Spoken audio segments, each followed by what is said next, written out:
बिस्मिल्लाहिर्रहमानिर्रहीम अस्सलामुअलैकुम। Welcome to AS tasty food YouTube channel. मैं आयशा सोहेल आज आपके साथ बहुत ही यूनिक सी बैंगन की एक रेसिपी लेकर आई हूँ। बैंगन अमूमन जो है वो बच्चे नहीं पसंद करते। बहुत से लोग जो हैं वो बैंगन को बिल्कुल भी नहीं पसंद करते।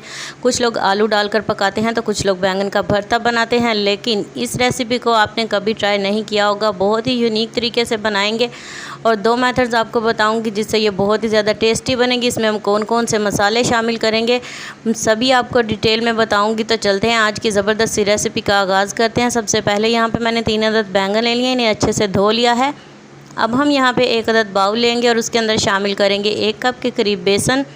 बेसन के अंदर हम कुछ स्पाइसेस डालेंगे। यहाँ पे मैंने हल्दी पाउडर आधा चम्मच डाला है, 1 चम्मच लाल मिर्च पाउडर और थोड़ी सी कुटी हुई लाल मिर्च जो है वो हम शामिल करेंगे।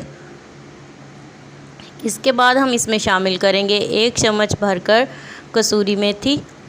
इससे बहुत ही प्यारी खुशबू और टेस्ट आएगा। 1 चम्मच ही मैंने इसमें नमक शामिल कर दिया है।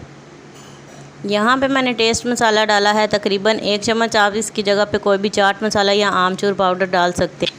तो जो बैंगन हमने धोकर रखे थे उनकी इस तरह से कटिंग कर लेंगे। मसाला मैंने पहले इसलिए तैयार किया क्योंकि बैंगन को अगर काट कर आप ज़्यादा देर रखेंगे ना तो वो काले पड़ जाते हैं और वो अजीब सा उनका कलर हो जाता है। तो इसलिए जो है वो हम बैंगन काटेंगे और साथ ही जो है वो इसमें मसाला फिल करेंगे। जो हमने स्पाइसेस डाले थे उन्हें बेसन के अंदर अच्छे से मिक्स कर लेंगे। सारे बैंगनों को मैंने अच्छे से कट लगा लिए हैं और आपने कट जो है वो अच्छे हाथ से डीप लगाने हैं, तभी जो है मसाला इनके अंदर तक भर जाएगा।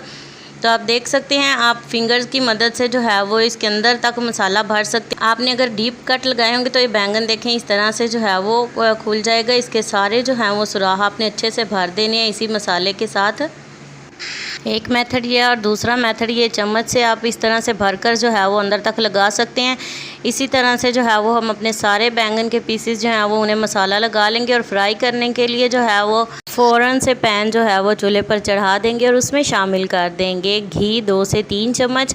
अगर आप ऑयल में फ्राई करना चाहें तो भी कर सकते हैं, लेकिन आपने जो भी इस्तेमाल करें उसे अच्छे से गर्म होने देना और फिर उसके अंदर जो है वो हम रख देंगे अपने तैयारशुदा बैंगन जिन्हें हमने मसाला लगाकर तैयार किया है।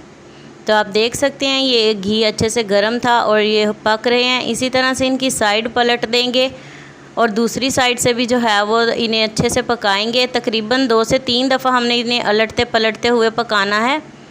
तो आप देखेंगे कि तकरीबन 2 से 3 मिनट के बाद जो है ये नरम पड़ने शुरू हो जाएंगे। इसी तरह से जो है वो मैंने ज़बरदस्त से सारे बैंगन जो है वो फ्राई कर लिए, दोनों साइडों से अच्छे से पके हुए आप देख सकते हैं। गाइज़ यकीन जाने ये रेसिपी इतनी ज़बरदस्त बनकर तैयार होती है और इतने ये टेस्टी बनते हैं कि आपके घर में अगर आप जब एक बार ये रेसिपी बनाएंगे तो बार बार बनाने को दिल करेगा। पराठे के साथ या चपाती के साथ जैसे भी आप इसे एंजॉय करें, यकीन जाने बहुत ही लुत्फ़अंदोज़ होंगे। आपको मेरी ये वीडियो ये रेसिपी कैसी लगी आपने मुझे कमेंट में ज़रूर बताना है। वीडियो या रेसिपी ज़रा सी भी अच्छी लगी हो तो लाइक ज़रूर करें और इसी तरह की इंटरेस्टिंग रेसिपीज़ के लिए चैनल सब्सक्राइब कर लें। नेक्स्ट वीडियो तक के लिए आयशा सोहेल को दीजिए इजाज़त। दुआओं में याद रखिएगा। अल्लाह हाफिज़।